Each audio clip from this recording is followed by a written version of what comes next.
Today's episode of Just the Tip Tuesday is brought to you by CK Worldwide, the standard in TIG welding. Right now, CK is running an awesome deal on their MT200 AC/DC TIG welder through the end of March. The MT200 comes with everything you need right out of the box to get started TIG welding except the gas and consumables. The MT200 is a complete TIG welding system capable of 5 amp arc starts and has a compact portable design weighing in at just 32 pounds. And it's dual voltage, so you can run it off 115 volt or 220 volt outlet, and it boasts an easy to use interface to help you get set up to weld in a flash. The MT200 AC/DC is the answer to both creativity and production-driven TIG welding. This innovative TIG welding machine provides the ability to quickly and effectively adapt to dynamic welding situations while maintaining the quality of experience you've come to know and love from CK Worldwide. Get your MT200 today for just $19.95, along with any other genuine CK Worldwide parts and accessories through your local authorized CK distributor. Not sure where your closest distributor is? No problem. Head on over to ckworldwide.com and click on the Find a Dealer tab. It's that easy. CK Worldwide, the standard in TIG welding. And now let's get into the episode.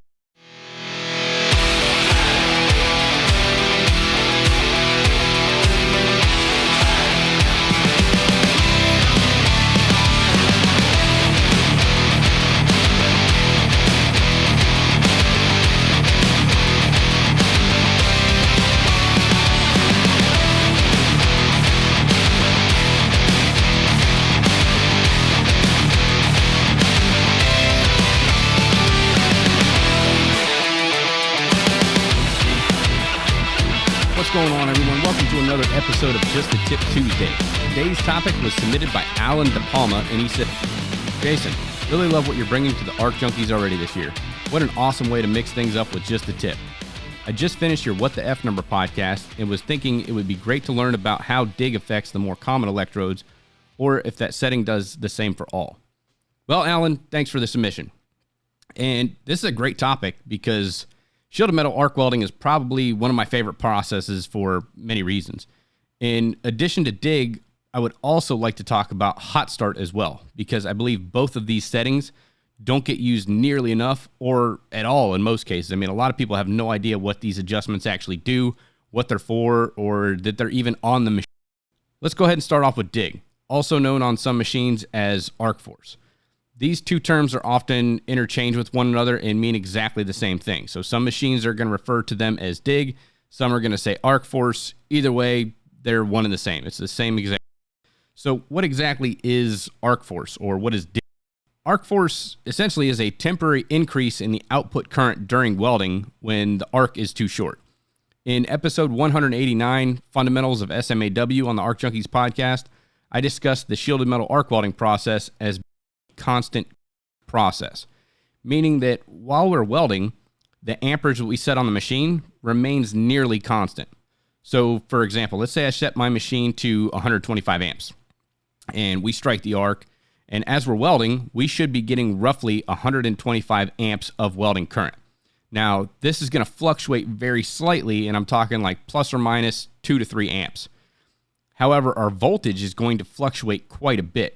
And that fluctuation in voltage is caused by our arc length, or how close our electrode is to the base metal. So as our arc length increases, meaning our electrode is being pulled from the puddle a little bit further, the voltage is going to increase along with that. Okay, so you'll be able to see that too. So when you pull that electrode back from the base metal or the puddle, you're going to see that that arc length is getting much longer, but the puddle's also getting a lot wider. And it's going to get a little bit more soupy. It's going to get, the puddle's going to get kind of out of control a little bit. And that's because that voltage is increasing. Now, remember, the amps are going to remain nearly constant, but that voltage is now fluctuating. It's getting higher as we pull further away from that plate. And as our arc length decreases, meaning we get that electrode closer to the puddle, closer to that base metal, the voltage is going to decrease. So it's going to start dropping. Remember, at this point, current is still remaining nearly constant. We still have that same 125 amps we set at the machine.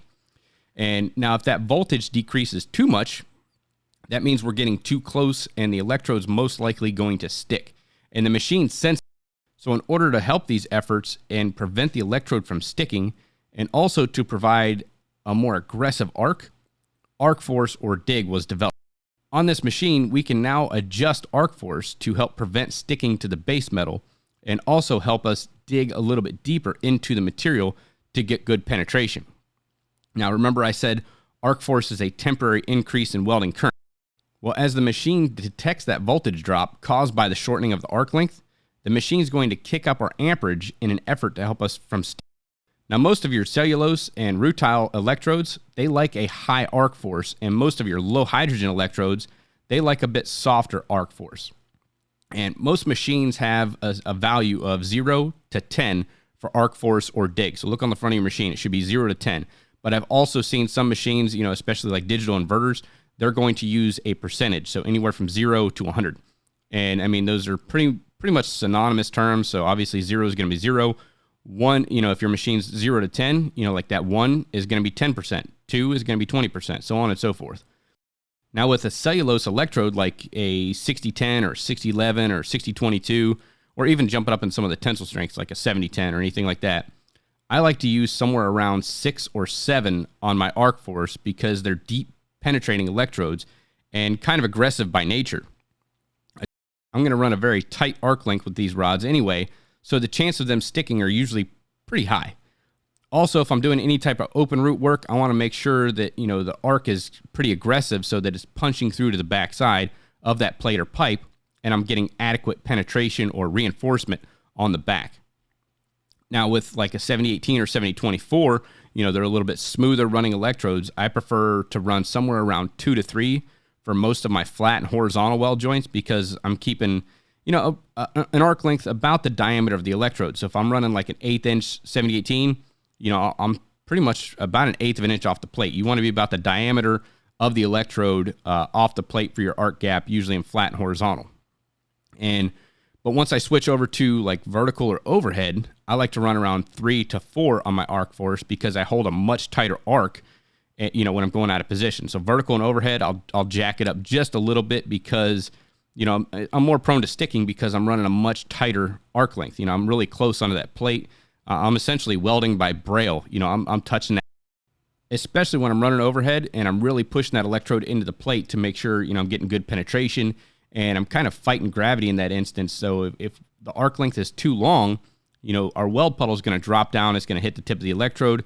That voltage is going to drop. Now, because I have my arc force cranked up kind of high, it's going to increase that amperage. It's going to kind of give me a little bit of a reprieval, so that I don't stick that electrode. So you want to make sure you stay nice and tight in there, kick that arc force up. That way you got a little bit more of an aggressive arc.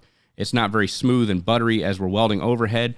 I really want that weld to punch in. So, that added amperage that the machine's going to adjust for me because I have my arc force set correctly, it's going to help prevent me from sticking. It's also going to be a little bit more aggressive and give me a little bit more digging action, even on a 7018. So that's kind of our arc force, a momentary increase in amperage when the volts start to drop due to arc length. And you'll notice that if you drop your arc force down, like in 0 to 5, I would say, it's going to give you a very smooth, buttery type arc. These are, like I said, these are great for all your low hydrogen electrodes, your 7018s, 7024s, all that stuff. But if we increase the arc force, even on a 7018, you're going to notice the arc's going to get a little bit more crisp and a little bit more aggressive, and you're probably going to end up with a lot more spatter. So if you know that you have the correct settings, the correct arc length and everything, and you're getting a lot of spatter on your weld, maybe reach over and check and see if you got arc force or dig, set a little bit higher. And if you do, you can drop that down a little. So mess around with that adjustment and see where you like it for the type of work that you're doing. Like I said, 7018, I prefer somewhere around 3 to 4 when I'm out of position. But if I run like a low cellulose or an electrode that's, designed for digging, I'm going to jack that thing up to around 6 or 7 or 60 to 70%, just to get a little bit more aggressive arc in there, do a little bit more digging, punch in a little bit further because, those are deeper penetrating rods. Okay, so that's pretty much arc force and dig summed up in a nutshell. So let's talk about hot start. And I love this setting because once you know what it does, it makes life as a stick welder so much easier. And hot start is exactly what it sounds like. It provides more heat at the start of the weld. And that's a good thing because it's going to help me from sticking. It's also going to help me when I do my tie-in. There's a lot of advantages to running your hot start or learning what hot start does. So hot start is a temporary increase in the output current, kind of similar to arc force, but this is only going to happen for about the first half a second during the start of the weld. Now, I have seen on some machines where, you can really get into the weeds on this stuff and you can adjust your hot start up to like 10 seconds, which is kind of ridiculous. But I mean, I could see some applications where you'd want to run it up that high, but about half to 1 second is roughly ideal. Now, hot start is going to help ignite the arc quickly and reliably, and it's going to provide great arc initiation, and it's going to help prevent the electrode from sticking. And hot start, kind of like arc force, is usually a setting of 0 to 10. But like I said, on some machines, it could be it could be set up as a percentage. So it could be anywhere from 0 to 100. So essentially the same thing, 0 to 10 or 0 to 100%. Now, how do we use this? So let's say for simple math's sake, we set our machine to 100 amps and we don't have any hot start whatsoever. Once we strike that arc, we're going to get that 100 amps plus or minus 2 to 3, because remember, it's a nearly constant current process. And as we're welding, we're still going to have that same 100 amps. But as well as I do, it's kind of a pain in the butt sometimes to get the rod to strike and not stick the first time. And that's simply because our base metal's most likely cold or at room temperature, and the electrode is also cold. And when I say cold, even though you pulled it out of a rod oven, it's about 250 degrees, or maybe it's a low cellulose rod. You don't need to put it in a rod oven. It might be at room temp. Both of those, the base metal and the electrode, are a little bit cold. So think of a Christmas Story when that kid sticks his tongue to the flagpole outside and he gets it stuck to it. It's the same thing that our rod's going to do. So with those 100 amps, while they're perfect for welding, a little bit more at the beginning might be beneficial, especially if it's the root of the weld or the first weld that we're doing, or, we're performing a tie-in or a restart. And that's where the hot start function comes in. Let's go ahead and take that 100 amps that we've decided to use and set our machine to a 20% hot start, or number 2, depending on how it's listed on your machine. The hot start function is now going to add roughly 20% more amps to our arc at initiation. So now we have 120 amps at the start for a short duration, and then it'll drop back down to the 100 amps that we have set on the machine. And I always set this machine on stick welding because, like I said, it's great for tie-ins. And one thing we don't want to do on a tie-in is have a cold lap where we have a high spot from one bead to the next. I like using hot start, a little bit higher than most. So I like to set mine probably about 70 to 75%. And I know that sounds a little bit extreme, but it's always worked out really well for me. So if I'm welding, let's say 115 amps for an 1/8 inch electrode in the vertical position, and I add 70% hot start, I'll actually start off with 195 amps for that first half a second or so. And then that rod's going to drop back down to that 115 amps. And that, like I said, that's going to allow for, so I don't get cold lap on the start. I'm not getting a cold lap on my tie-ins. Everything's nice and smooth because I've got that initial, really powerful amperage punch at the beginning. And then everything just kind of drops down.